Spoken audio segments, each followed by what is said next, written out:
നമസ്കാരം. പ്രവാസി മലയാളിയിലേക്ക് സ്വാഗതം. അങ്ങനെ നീണ്ട കാത്തിരിപ്പുകൾക്ക് ശേഷം പ്രവാസികൾക്ക് ആശ്വാസ തീരുമാനം കൈക്കൊണ്ടിരിക്കുകയാണ് മുംബൈ.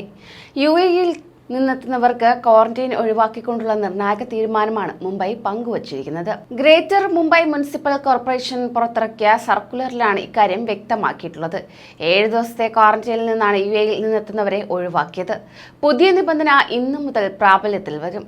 അതായത് പുതിയ നിർദ്ദേശപ്രകാരം ദുബായ് ഉൾപ്പെടെയുള്ള UAE നഗരങ്ങളിൽ നിന്നെത്തുന്ന യാത്രക്കാർക്ക് ക്വാറന്റൈനോ RT-PCR പരിശോധനയോ ആവശ്യമില്ലെന്ന് സർക്കുലറിൽ പറയുന്നു. വിദേശത്ത് നിന്നെത്തുന്നവർക്ക് കേരളം ഉൾപ്പെടെയുള്ള സംസ്ഥാനങ്ങളിൽ 7 ദിവസത്തെ നിർബന്ധിത ക്വാറന്റൈൻ ഏർപ്പെടുത്തിയപ്പോഴാണ് മുംബൈ ഇളവ് നൽകിയിരിക്കുന്നത്. അതേസമയം കേന്ദ്ര സർക്കാരിന്റെ കോവിഡ് മാർഗനിർദ്ദേശങ്ങൾ യാത്രക്കാർക്ക് ബാധകമായിരിക്കും. കേന്ദ്ര സർക്കാർ നിർദ്ദേശമനുസരിച്ച് കഴിഞ്ഞ ആഴ്ച മുതലാണ് കേരളത്തിലും 7 ദിവസത്തെ ക്വാറന്റൈൻ നിർബന്ധമാക്കിയിരിക്കുന്നത്.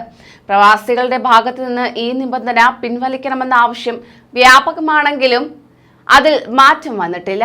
ക്വാറന്റൈൻ വിഷയത്തിൽ അതാത് സംസ്ഥാനങ്ങൾക്ക് ഉചിതമായ തീരുമാനമെടുക്കാമെന്ന് കഴിഞ്ഞ വർഷം ഇറക്കിയ സർക്കുലറിൽ കേന്ദ്രം വ്യക്തമാക്കിയിരുന്നു. എന്നാൽ പുതിയ സർക്കുലറിൽ ഇക്കാര്യം വ്യക്തമാക്കിയിട്ടില്ല.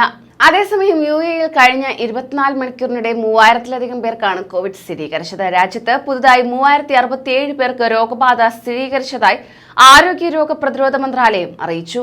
1055 പേർ രോഗമുക്തി നേടി. 3 മരണം റിപ്പോർട്ട് ചെയ്തു. ഇതോടെ ആകെ രോഗികൾ 8,55,248 ഉയർന്നു. 7,60,268 പേരാണ് രാജ്യത്ത് കോവിഡ് രോഗമുക്തി നേടിയത്. 2,191 പേർക്കാണ് രാജ്യത്ത് ഇതുവരെ കോവിഡ് മൂലം ജീവൻ നഷ്ടമായത്. നിലവിൽ 42,789 പേരാണ് വിവിധ ആശുപത്രികളിലായി ചികിത്സയിലുള്ളത്. കൊറോണ വൈറസ് കേസുകൾ നേരത്തെ കണ്ടെത്തുന്നതിനും ആവശ്യമായ ചികിത്സ നടത്തുന്നതിനും രാജ്യവ്യാപകമായി പരിശോധന തുടരുകയാണ്.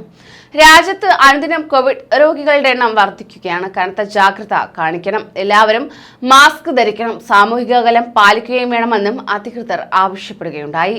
കൂടുതൽ പ്രവാസി വാർത്തകൾക്കായി ഈ ചാനൽ സബ്സ്ക്രൈബ് ചെയ്യൂ.